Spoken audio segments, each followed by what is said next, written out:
This is for all you crazy people out there. This is called Wild.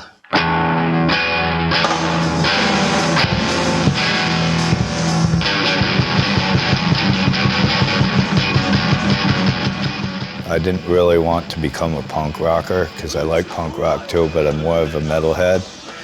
But it's like what I can play. It's wild in the jungle.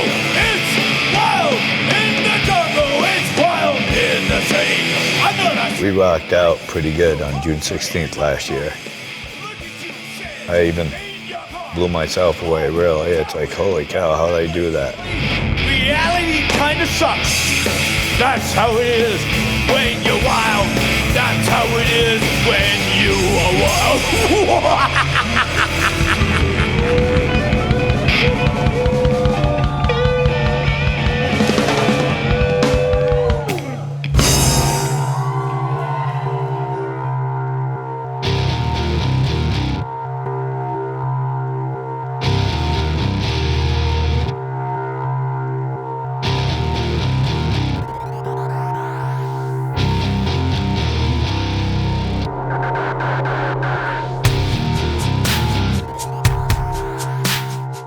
It's kind of nice around here, but I've been here too long, kind of thing, too.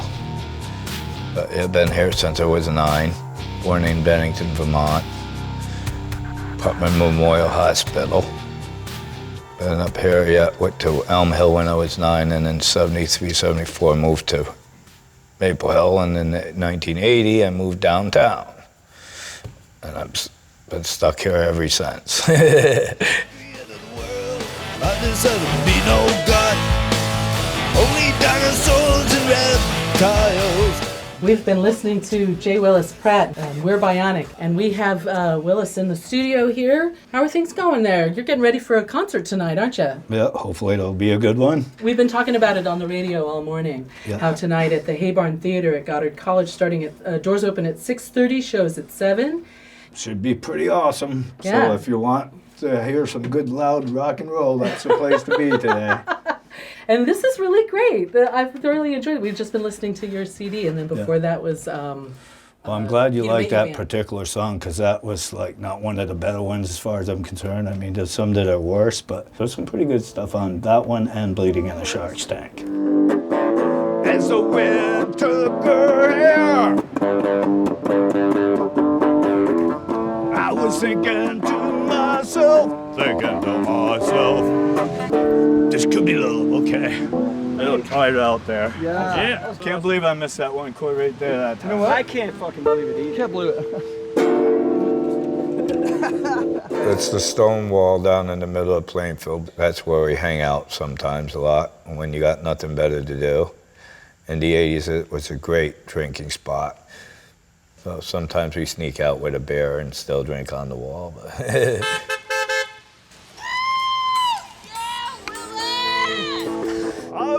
yeah, we don't get to practice a lot. So I like to practice at least a couple times before a gig if we can. Because it'll always be better if we get at least one practice in. Guitars and drums.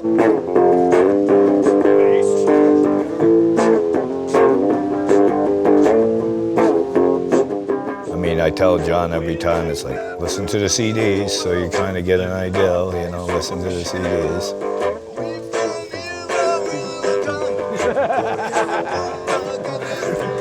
Bionic.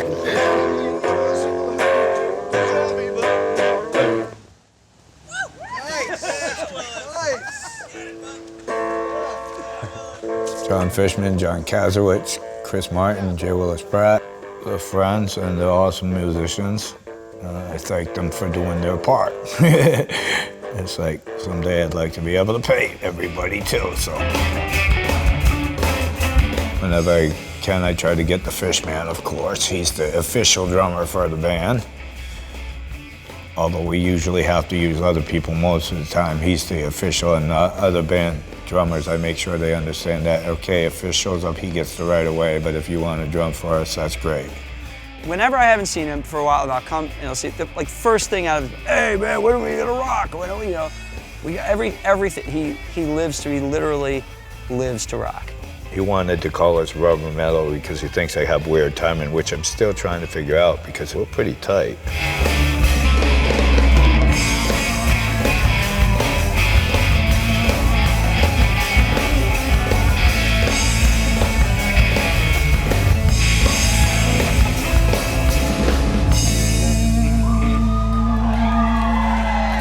Sort of a little late. I'm Drew Gatto. I am old friends with Willis. We've known each other for about 25 years. He lived across the street, and I saw him with a keyboard player, and I go, you want to come over and make some noise, see how it sounded? Our friendship kind of coalesced at just around the time when Willis had a lot of new material. I think when we met, he said he'd written about 55 or 60 original songs. And I could tell that he was on a songwriting kick. So I go, let's form a band, and then that's kind of how it began. One of the funny things about Willis is that often when I would go over to his house or see him, if he was anywhere within 5 or 10 feet of a guitar, he wouldn't actually say hi to me or say, hey, Drew. He would actually just pick up his guitar and start playing, you know, whatever happened to be in his brain or whatever he happened to be working on at the time. And then I think eventually we ended up going up to Burlington, and we ended up in Dan Archer's studio. And that's where the first of the 2 albums I worked on, Bleeding in a Shark's Tank, began to take form. I'm Dan Archer. I had a studio in Burlington. After I made a record, what was the name of it? Lawn Boy, with a band Phish. They were all excited, and they said, hey, you know, we got these other people we want to bring in too. And they mentioned Willis. Wait till you hear Willis, you're not going to believe it. Fishman can spot talent, and he spotted it. And he brought him in, and it was just unbelievable. I never heard anything like it. There's like these pop hooks. You know, every song was like, I don't need your God. I don't need your God. Microwaves. I mean, really. Brainwaves.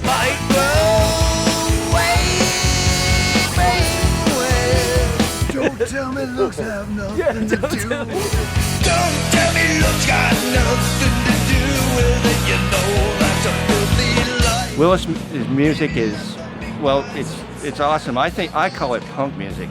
If you ask Willis, he'll probably tell you something different. It's awesome. And from the first time I've heard, you know, songs like Wild and, you know, Imprisoned by Poverty, and just songs like that, they just made so much sense. And so I've always wanted to be a part of it. And whenever Willis calls, I usually try to be there if I can. Chris Martin, he plays with Donna Thunder Moran.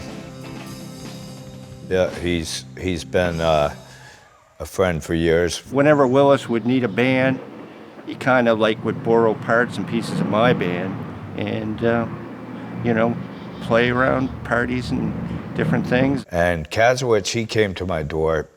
I came to Goddard College in 1995. You know, I was like, what kind of music scene do we have here at Goddard College, people like in Plainfield in central Vermont, and somebody, you know, handed me the Willis tape, the one and only recording that Willis had at the time, which was called The Lost Paradox. And I listened to that all the way through, and that afternoon was like, I got to meet this guy. He like heard The Lost Paradox, and he had to come meet me, so. Found out where he lived, found out what he drank, showed up, knocked on his door. He comes down with 2 40s of old Milwaukee, and I go, hey, come on in.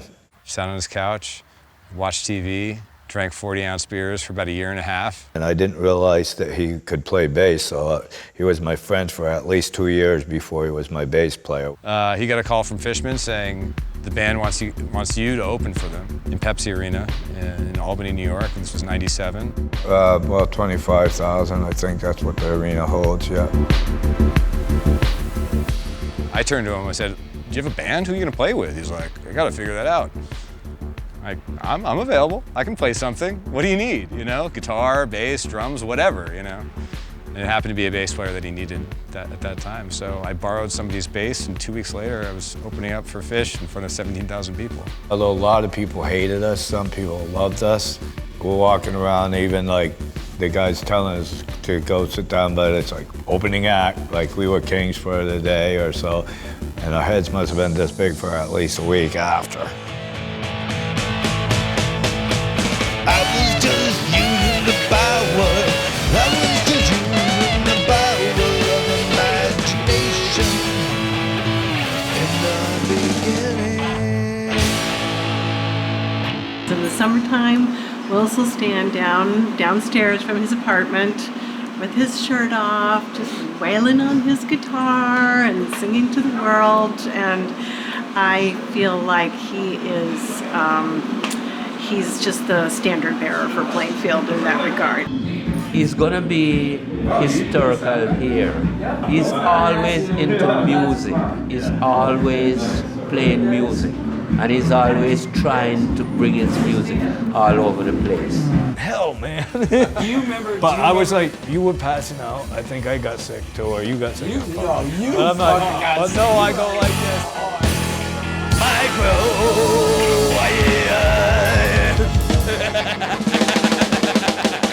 Brainwaves. So this is the Goddard Music Building.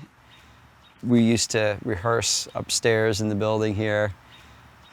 Phish rehearsed here, and that's where my drums were when I was a student here. And a couple of my Phish bandmates were students here as well, so we rehearsed upstairs.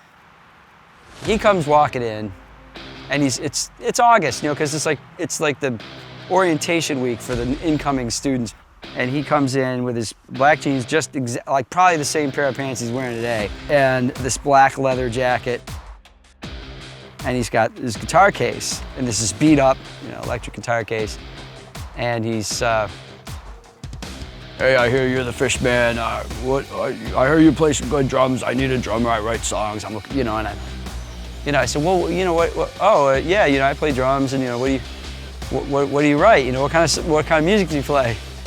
And he's like, you know, just you've seen him. It's like his whole mannerisms exact. Oh, hold on, I'll show you. You know, and he opens his guitar, and on the headstock where the tuning pegs are, there were two of the tuning pegs were bent nails.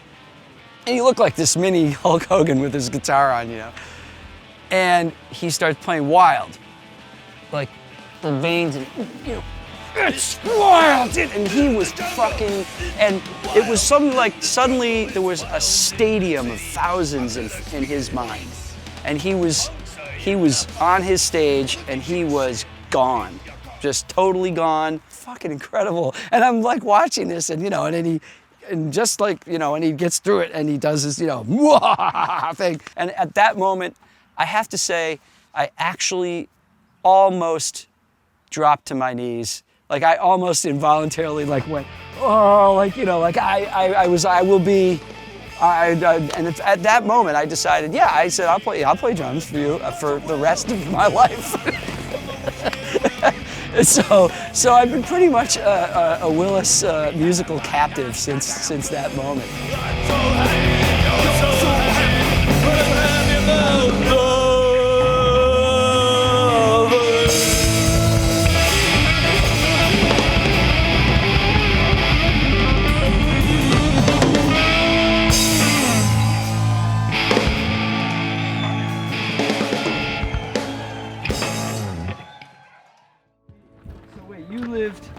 What year? So you lived in my room here, right? For like in here, yeah. For the winter. Yeah, you were in Julia's, remember? And oh, right. Julia's room was up in the corner here. Yeah. Right. See, okay. Check this out. This is where Phish's girlfriend lived.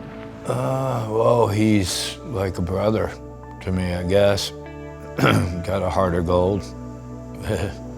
Even if he didn't do half the stuff he did, he's just being who he is. Just a great all-around guy. And I'm lucky I got to meet him. Spent the semester in his dorm room, basically. He stayed in his girlfriend's room, and I stayed in my room, his room. My room. My room, I'm taking over.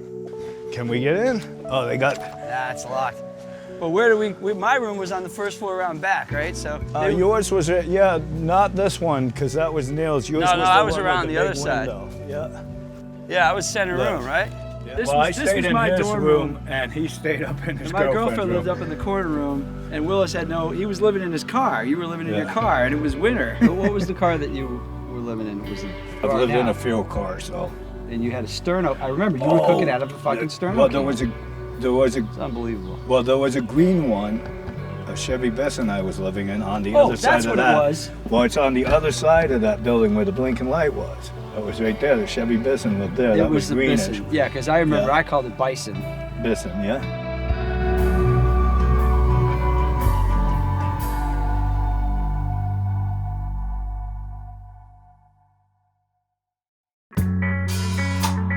I would say, based on the limited amount I know, that he definitely has had the hardest life of anyone I personally know. Through all of that, the guy bears no grudge against any individual or society. He's not bitter, he's not cynical, he's not. It's just incredible to not take it out on the world around him in any way, shape, or form is so, it's just such a thing to live up to.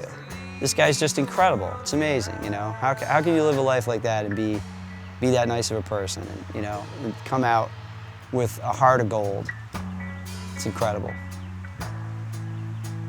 Yeah. Every time I talk to you, I feel like I could die. Only way to feel this good is to leave the world behind.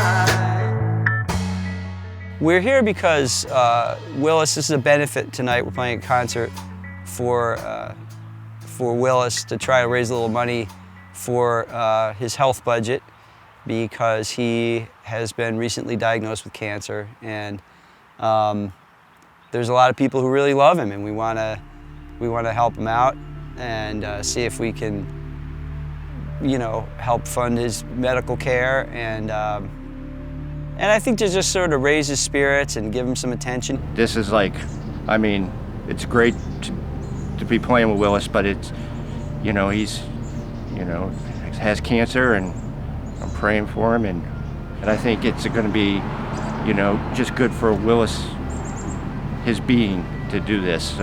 So I'm glad to be here, but I wish I didn't have to be here. Yeah, we're having a benefit for me for something I'm not going to say the word because I don't like the word and I don't like the fact I have it. And I'm kind of angry even though it's not showing now, but it's hard not to be angry when you got a ailment that you didn't expect to have. So far I've been doing pretty good through the day, and I'm hoping just that I can make it through at least a good hour set. Because you're gonna have to eat something before the gig. A couple of beers and I'm all set to go. At least beer's been cheap. But that's the problem. What about a smoothie or something? That's the problem with some of these things too. They make everything taste bad. Yeah, like today I ordered that bacon and I ended up canceling it. But it's like I didn't even feel like eating that. Yeah, but you know, you gotta.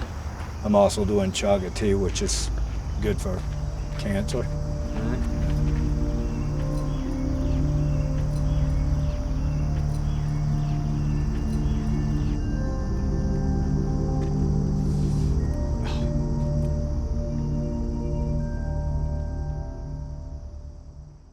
For those about to rock, brown.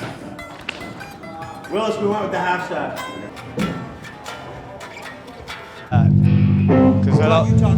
Because I don't want to have to redeal with changing the sound again.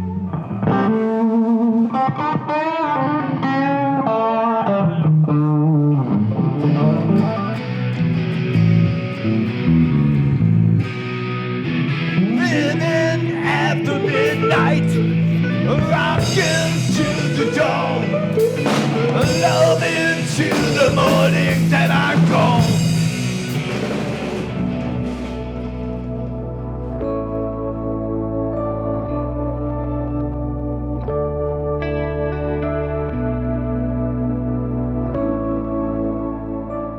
Good to see some of the people I haven't seen in years. Got some good friends, like an old boss, but a lot of people I haven't seen for a while.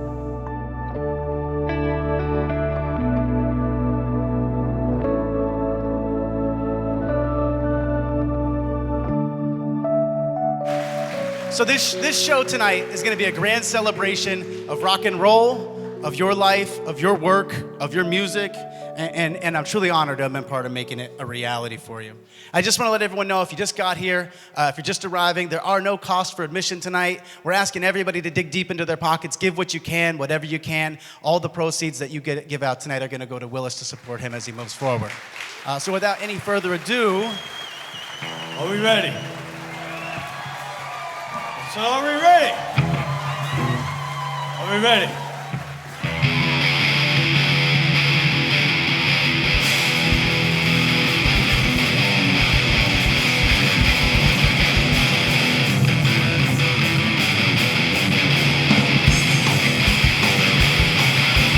It's wild in the jungle. It's wild in the jungle. It's wild in the sea.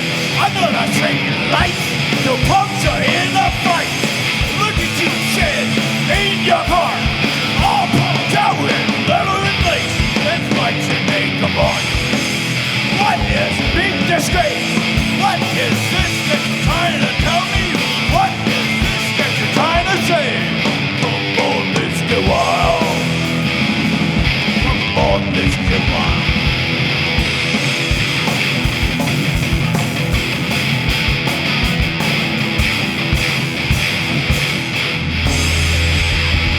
This one's called Wishing Well.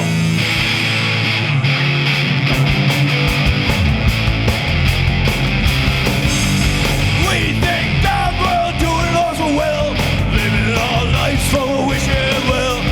We've been here a really long time, but we haven't learned our goddamn thing. I'm so happy, you're so happy, we're so happy about nothing. We don't see no caring at least. Listen to a friend and niggas like it's me. I'm so happy and you're so happy. We're so happy about nothing.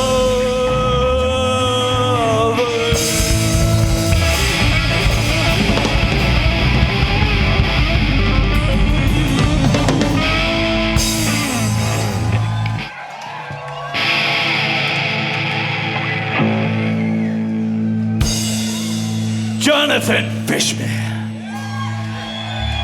Percussion. Chris Martin. Lead guitar. John Kazowitz, bass. And the man of the And hour, I am none other than J. Willis Pratt.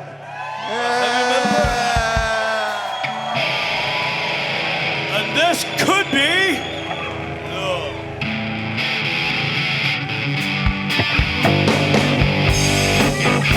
You know it was so young, hanging down on the beach,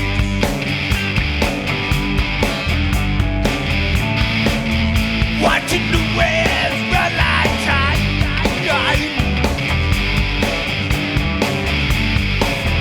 She was a flawless as a winter girl. I was thinking to myself, thinking to myself, this could be love. This could be love. I doubt it. This could be love. I'm really not sure.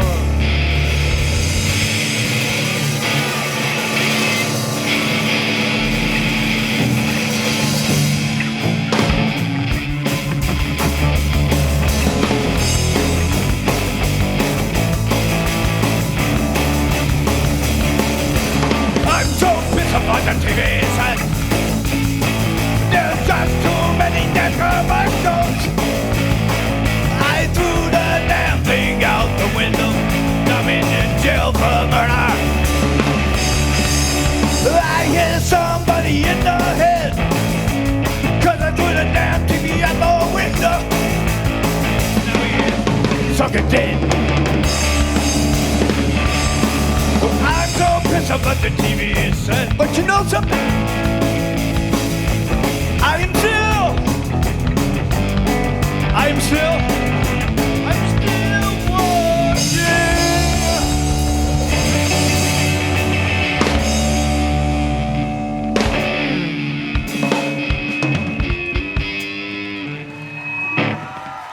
I think I need a break, man. I need a break. Yeah. Yeah. Hopefully we can play more though. You okay? Yeah. I think I need a break. If we can play more, we will, but I definitely need a break now. Hope you've enjoyed that set. All right, Willis.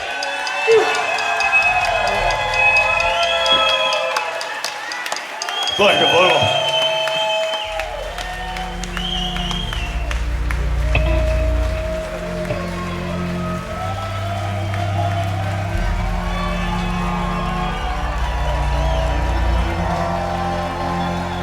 Nobody lives to rock more than J. Willis Pratt.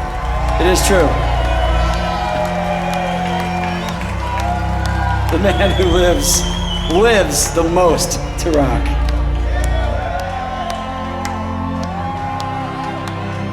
It's a lesson for us all to internalize.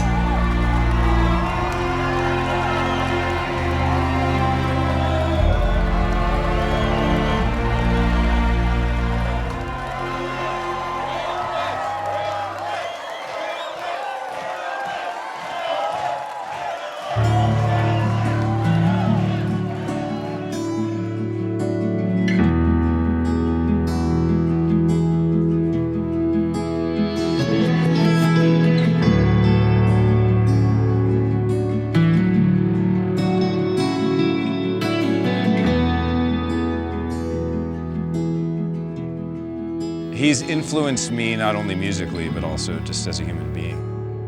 I've always learned from him as far as how to be a better person.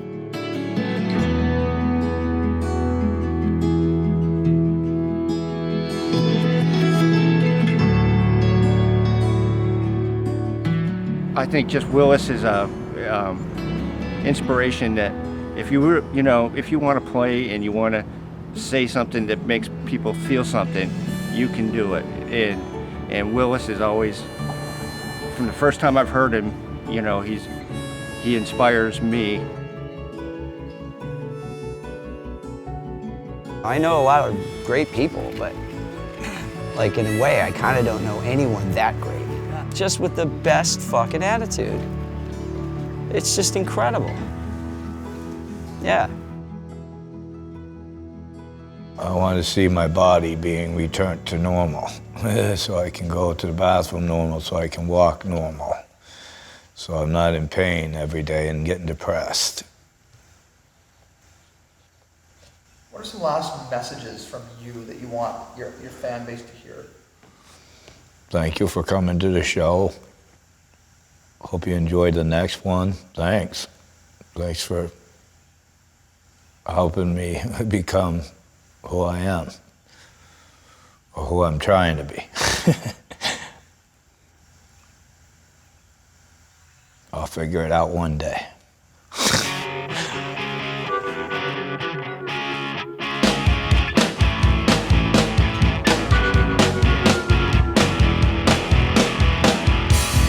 Feeling supersonic, feeling bionic, ready to take on the entire world.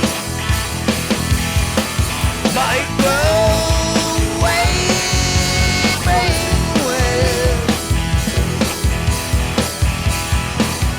Someone else is controlling you, trying to make you follow the rules, you fool. What's wrong with you? Microwave brainwave. Micro, I need a shock. Brainwave.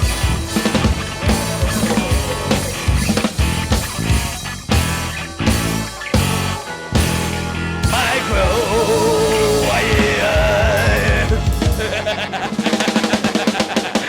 brainwaves.